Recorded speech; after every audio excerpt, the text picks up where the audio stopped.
Saudara-saudari yang terkasih, kita rayakan peristiwa yang besar dari Bunda Maria, yaitu dia diangkat ke surga dengan jiwa raganya.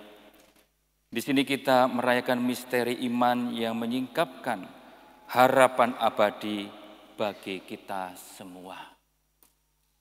Saudara-saudari, apakah Anda ingin mengikuti jejak Bunda Maria diangkat ke surga? Ya, mau masuk surga? Sekarang? Ya, kalau sudah ditanya sekarang, oh jangan dulu ya. Nanti dong Romo, ya. Saya masih ada kepentingan banyak ini ya. Saudara yang terkasih, itulah ya, di mana kita mungkin masih berpikir dua kali ya.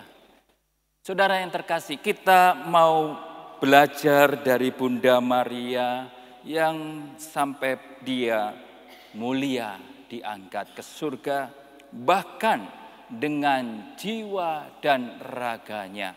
Ini suatu yang luar biasa. Manusia ciptaan tetapi diangkat mulia oleh Allah.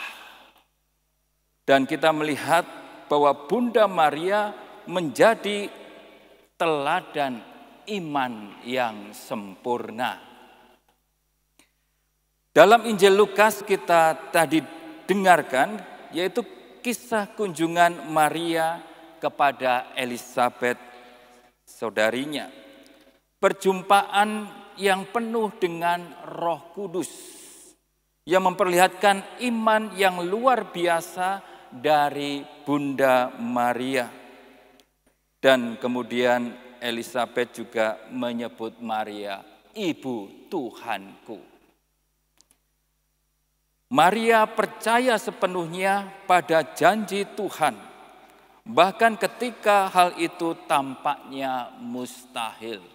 Ketika Bunda Maria menerima penampakan dari malaikat Gabriel bahwa dia akan mengandung dan melahirkan seorang anak laki-laki dan harus menamainya Yesus, dia berkata bahwa dia belum bersuami, mana mungkin ya. Tetapi karena pemberitaan dari malaikat Gabriel ini, kemudian dia menyatakan fiatnya, menyatakan imannya. Dia katakan, jadilah padaku menurut perkataan. Dan inilah teladan iman yang sempurna dari Bunda Maria yang tetap percaya kepada Tuhan walaupun dia belum mengerti. Dan dia juga melaksanakan kehendak Tuhan walaupun ada banyak tantangan dalam hidupnya. Kalau kita baca riwayat dari perjalanan Bunda Maria dalam Injil yang mungkin singkat ya, kita dapat melihat bagaimana Bunda Maria mengalami juga banyak penderitaan, mulai dari dia harus mengandung tanpa ada suami karena dengan Roh Kudus orang lain pasti tidak mengerti. Kemudian dia juga mengungsi ke Mesir, lalu dia juga melahirkan Yesus di kandang Bethlehem. Kemudian dalam perjalanannya juga sampai kepada salib, Yesus yang dikasihinya anak satu-satunya itu wafat di kayu salib. Inilah penderitaan Bunda Maria, tetapi dia selalu menyatakan apa yang dia hayati, jadilah padaku menurut perkataanmu. Maria adalah Bunda Allah, teladan sempurna bagi kita dalam beriman kepada Tuhan. Imannya bukan hanya kepercayaan dari akal budi, tetapi sebuah iman yang dihayati. Bunda Maria tidak berhenti pada pemahaman, berhenti pada pikiran untuk percaya kepada Tuhan, tetapi dia hayati, di mana dia lakukan kehidupannya dengan rendah hati. Dia juga taat, terutama taat kepada Allah. Dan kemudian dia juga menghayati hidupnya penuh kasih. Kita melihat juga dalam Injil bahwa Maria selalu punya hati untuk menolong orang lain, terutama dalam kisah di perkawinan di Kana. Nah, itu menunjukkan bahwa Maria punya kasih, di mana Maria sebagai orang yang sungguh mau melaksanakan kehendak Tuhan, dia memperjuangkan segalanya untuk Tuhan. Dan Maria menjadi bintang harapan bagi kita semua. Dalam kitab Wahyu yang kita dengar tadi dalam bacaan pertama, dikatakan bahwa seorang wanita berselubung matahari dengan bulan di bawah kakinya dan di atas kepalanya mahkota dari 12 bintang. Ini adalah menggambarkan Maria. Bahwa Maria adalah bintang harapan yang memancarkan kemenangan Kristus atas kuasa jahat. Di mana mau ada keselamatan, situ iblis ingin menghalangi semuanya itu. Tetapi Maria menjadi bunda yang juga dapat mengalahkan kejahatan. Maka kita pun juga punya harapan dengan doa dan perlindungan Bunda Maria kita dapat mengalahkan kejahatan. Dan gambaran dari kitab Wahyu tadi itu mengingatkan kita akan perjuangan abadi antara kebaikan dan kejahatan. Walaupun kekuatan itu jelas tidak seimbang dan memang kejahatan bukannya lawannya kebaikan. Tetapi yang jelas bahwa kebaikan yaitu Allah sendiri itu berkuasa atas segala sesuatu mengalahkan kejahatan. Dalam segala tantangan hidup kita dan juga tantangan yang dialami oleh Bunda Maria, berita pasca kebangkitan, di mana Maria yang ketika melihat putranya itu wafat dan dia memangku Yesus, jenazah Yesus itu dalam patung Pieta itu. Tetapi itu ternyata tidak berhenti di situ. Yaitu ada berita kebangkitan, yaitu Yesus bangkit mulia dan Maria dapat menyaksikan putranya bangkit. Dan disinilah kita dapat belajar dari Maria yang tetap setia kepada kehendak Allah. Terjadilah padaku menurut perkataan. Dan disinilah Maria menjadi ikon dari harapan. Maka pantaslah Maria disebut sebagai bintang harapan.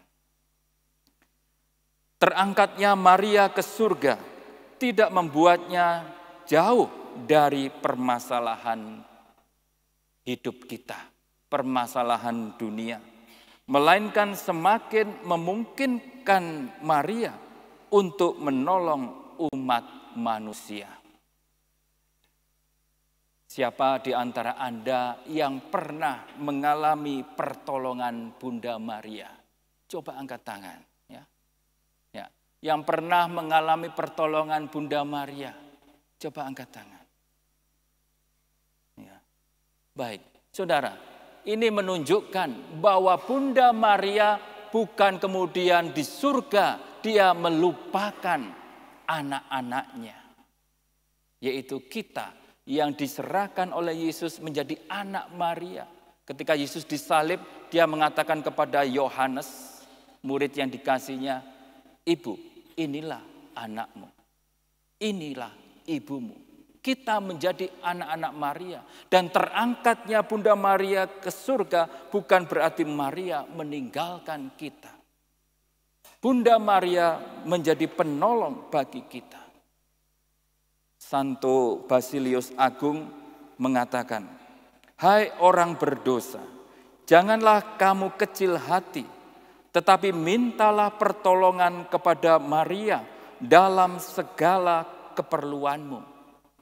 Panggillah dia untuk membantumu, karena demikianlah kehendak ilahi bahwa ia akan menolong dalam segala macam kebutuhanmu.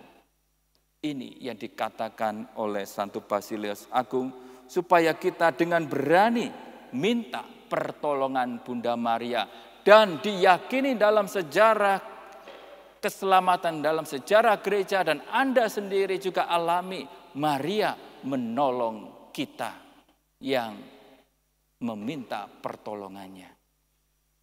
Kemudian Santa Teresia dari kanak-kanak Yesus atau Teresia Lisieux, dia juga mengatakan, dalam cobaan atau kesulitan, aku meminta bantuan Bunda Maria yang pandangannya saja, jadi pandangan Bunda Maria saja, sudah cukup untuk menghilangkan semua rasa takut. Ini kesaksian dari Santa Teresia Lisieux. Maka kita juga dapat semakin dekat dengan Bunda Maria. Karena Bunda Maria menjadi ibu rohani kita.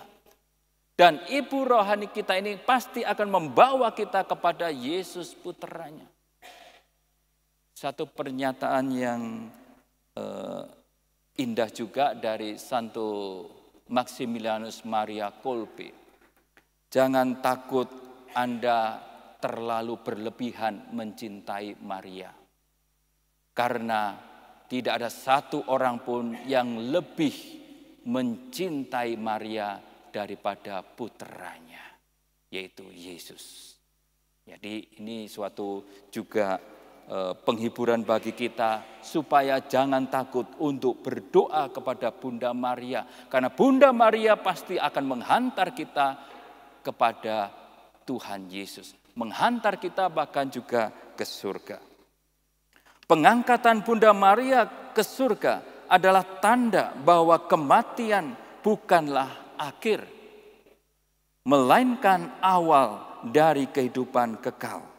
Surga adalah tujuan akhir kita semua. Tadi sudah saya tanya, apakah Anda mau ke surga? Mau, ya. Mau sekarang, nanti, ya. Saudara, kita semua memang mau bersatu dengan Tuhan, yaitu di surga. Walaupun dikatakan surga itu bukan suatu tempat, tetapi suatu keadaan di mana kita bahagia bersatu dengan Tuhan.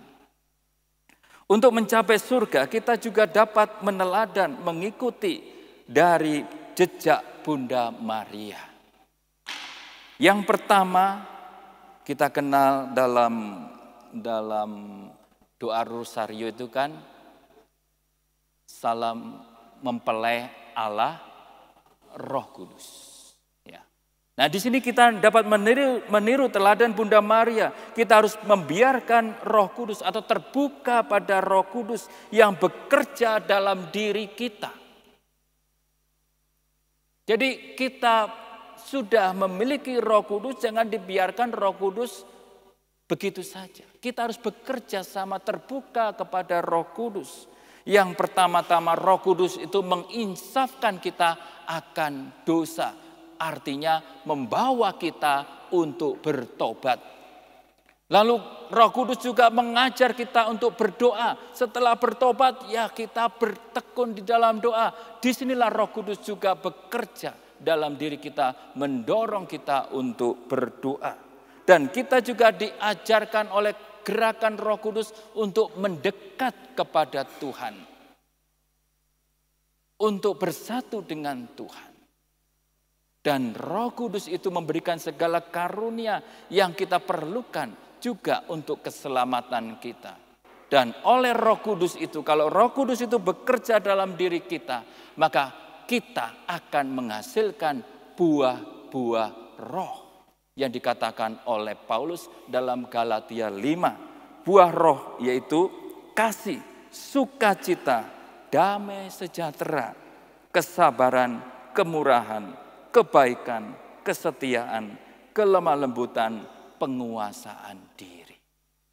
Kalau buah-buah roh itu mungkin tidak ada dalam diri kita, berarti tandanya kita belum terbuka pada bimbingan Roh Kudus.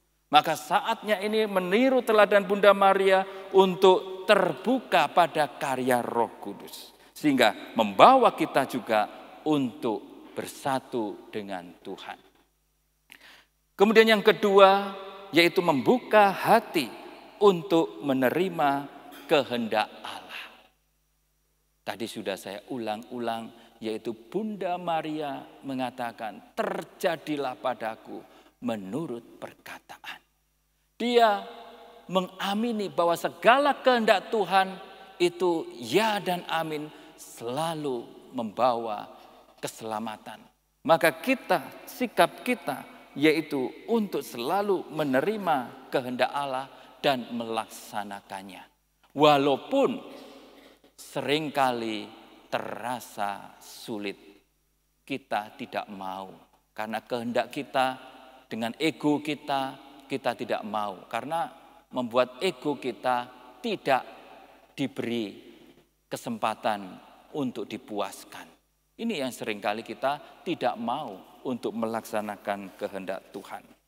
Maka saudara yang terkasih, mari dalam perayaan kudus ini, merayakan Maria diangkat ke surga, kita mau meneladani Bunda Maria dalam iman dan kepatuhan kita kepada Allah.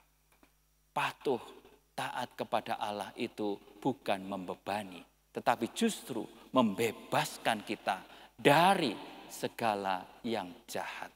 Justru membawa kita bebas hidup di dalam Tuhan. Dan Tuhan sebagai sumber segala keselamatan dan kebahagiaan akan melingkupi kita. Saudara-saudari yang terkasih, dalam perayaan ini kita juga mohon agar selalu menyadari ketergantungan kita kepada Yesus. Hanya dengan percaya kepada Yesus dan bertahan sampai akhir dengan bantuan rahmat-Nya, kita dapat berharap untuk diangkat bersama Bunda Maria ke dalam kerajaan surga, di mana kita bahagia bersama Allah. Saudara-saudari yang terkasih, memang kita semua punya persoalan hidup kita masing-masing. Ya mungkin saja Anda datang kemari karena ada persoalan. Ya kalau tidak ada, ya mungkin untuk meminta kekuatan untuk menghadapi persoalan. Tetapi dengan teladan Bunda Maria, tetaplah bertahan dan bergantung kepada Tuhan. Berharaplah kepada Tuhan. Dan juga dengan bantuan doa Bunda Maria, kita pun akan ditolong. Mari saudara-saudari yang terkasih, sebagai anak-anak Maria, kita juga bina relasi kita dengan Bunda Maria dalam doa-doa, dalam devosi yang dapat kita lakukan. Ada banyak devosi kepada Bunda Maria, kita dapat memilihnya sesuai dengan minat kita. Tetapi berdevosi kepada Bunda Maria sebagai orang Katolik, hukumnya wajib, bukan mana suka.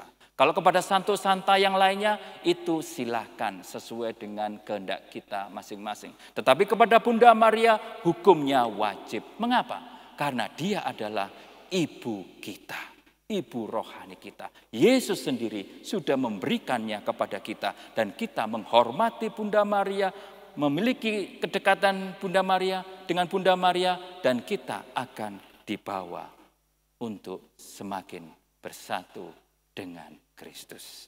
Salam Maria, penuh rahmat, Tuhan sertamu. Pujilah engkau di antara wanita, dan terpujilah buah tubuhmu Yesus. Santa Maria, Bunda Allah, doakanlah kami yang berdosa ini, sekarang dan waktu kami mati. Amin.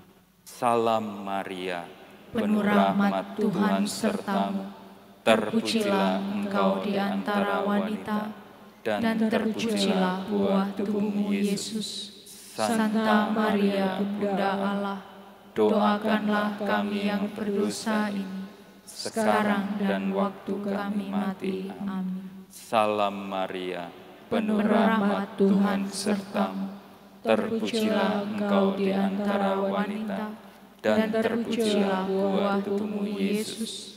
Santa Maria, Bunda Allah, doakanlah kami yang berdosa ini, sekarang dan waktu kami mati. Amin.